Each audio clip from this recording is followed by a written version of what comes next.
আমার জেলা পরিষদ এরিয়া একদম অন্য কোন ভোট হইতো না, বিজেপি সিজিপি চলে না। যদিও বিজেপির ভোটাররা আছেন, মণিপুরি 2 জন ক্যান্ডিডেট তাহার বাদে বিজেপির 1 জন এবং অন্যজন নির্দলের মণিপুরি জাঙ্গা মণিপুরি, তার বাদেও 1000 মণিপুরি আমারে কংগ্রেস হিসাবে ভোট দিছে। আসসালামু আলাইকুম। আজকের নির্বাচনে প্রাক মুহূর্তের এক কংগ্রেসের সভার সম্মানিত সভাপতি মহাশয় এবং আজকের হাতিহাল অঞ্চলের অনেক ময়মুরব্বিয়ান এবং এই সভার মধ্যমণি, যাকে কেন্দ্র করে আজকের সভা, সম্ভবত আমাদের সোনাইয়ের প্রাক্তন বিধায়ক, আসাম বিধানসভার প্রাক্তন ডেপুটি স্পিকার শ্রদ্ধেয় বড় ভাই আমিনুল হক লস্কর সাহেব, আমার মনে হয় আপনারা ওনাকে ভালোভাবেই জানেন, ওনাকে টাচ করেছেন, ওনার সঙ্গে ছিলেন, উনি আপনাদের বিধায়ক ছিলেন। আমি 2-4 মাস হয়েছে ওনার সংস্রবে আল্লাহ রাব্বুল আলামিনের হুকুমে ওনার কাছে এসে দেখেছি। আমার আগের পূর্ববর্তী বক্তা যেভাবে বলেছেন, আমিও ছোটবেলা থেকে রাজনীতি করি, মৌলানা মিয়াসাব মানুষ, আমলাঘাট কলেজের প্রফেসর ছিলাম, আছি, আর রাজনীতি ছোটবেলা থেকেই করি। আমিও অনেক নেতা কংগ্রেসের টাচ করেছি, কিন্তু সত্যিকারের এত শক্ত কোনো নেতা আমি কোনোদিন পাই না, যার ডিসিশন মজবুত এবং সংকল্প মজবুত। মানে নড়বড়ে সংকল্পওয়ালা নেতা নয় উনি। এই কথাটি আমার আগের বক্তা বলেছেন এবং আমারও এই কথাটা আমি সার্টিফাই করতে পারি, আমার কাছে এই কথাটা ধরা পড়েছে। বন্ধুগণ, আজকের উপস্থিতি দেখে আমার অত্যন্ত আনন্দ লাগছে। আর আমি আমার এরিয়ার খবর আপনাদের কইমু। আমি জেলা পরিষদ হিসাবে আমার সঙ্গে কন্টেস্ট করছেন 4 জনে। আসামও 4মুখী কন্টেস্ট কোন জেলা পরিষদে করছেন না। আমার লগে কন্টেস্ট হয়েছে 4 জন, টিকিট দিছেন আল্লাহ রাব্বুল আলামিনে আমিনুল সাহেবের নেতৃত্বে। আমার টিকিট পাওয়া এখানে আমার কংগ্রেসের মধ্যে নামও বাতাইছেন না।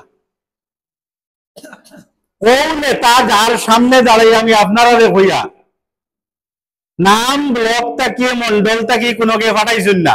আমারে দিলে আমি 1000 ভোট পাইলিম, এখান তারা জানোই। তারপরেও আমারে নাম পাঠাইছেন না। ও আনা নামে টিকিট দেবার মালিক আমিনুল হক লস্কর। সময় নাই, নাইলে আমি মোবাইল বার করে আপনার প্রমাণ দেখাইলাম। নাম্বার 1। নাম্বার 2 হইল আমার লগে আরো 3 জনরে জড়িয়া দিছেন আমার লগে ফাইট করার লাগি।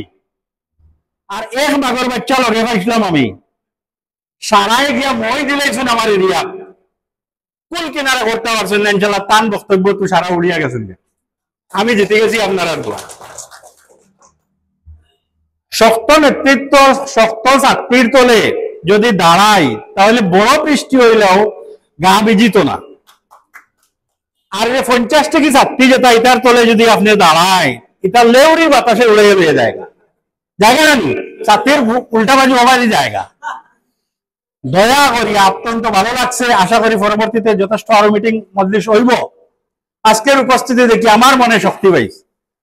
আমার জেলা পরিষদ এরিয়াতে 39,000 ভোট। আমিনুল সাহেবরে আল্লাহ রাব্বুল আলামিনে কংগ্রেসের টিকিট দিন, যদি আমার 39,000 কাস্ট যেগুলো হইব 80 to 90% ভোট টাইম পাইবা। এখন মানে ভোট লইয়া বোয়া আমিনুল সাহেবর বাসাইতরা মানুষ বুড়া লাগিয়ে আছে, নানান বেলকি বাজি এটা মানুষের বুড়া লাগিয়ে আছে, বুঝছেন না কথা। আমার হিবাজি তো তান্তানোর লাগি নতুন, ই নেতা হলের লাগি নতুন। আমরা আইসি খেউ উদারবন থেকে, খেউ লক্ষ্মীপুর থেকে, যার লাগি এই নতুন নেতৃত্বরে মানুষে মাফিয়া আসছেন, কম সময়ের ভিতরে মানুষে মাফিয়া আসছেন। এখন আমরা ইনশাআল্লাহ আজিজ আমার জেলা পরিষদ এরিয়া একদম অন্য কোনো ভোট হইতো না, বিজেপি সিজিপি চলে না। যদিও বিজেপির ভোটাররা আছেন, মণিপুরি 2 জন ক্যান্ডিডেট তাহার বাদে বিজেপির 1 জন এবং অন্যজন নির্দলের মণিপুরি জাঙ্গা মণিপুরি, তার বাদেও 1000 মণিপুরি আমারে কংগ্রেস হিসাবে ভোট দিছে। আমি সাধারণ মানুষ, আমিনুল সাহেবের মতো মানুষ হইলে 12-13 হাজার মণিপুরি ভোট পাইন ভাইবা ইনশাআল্লাহ। আছেও 16-17 হাজার, আছেও 16-17 হাজার।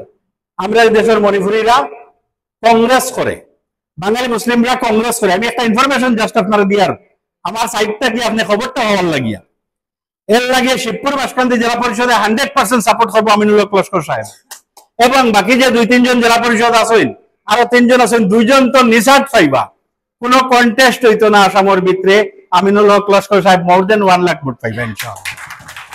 আমি আপনাদের কাছে সহযোগিতার আবেদন জানাইয়া সংক্ষিপ্ত বক্তব্য শেষ করলাম।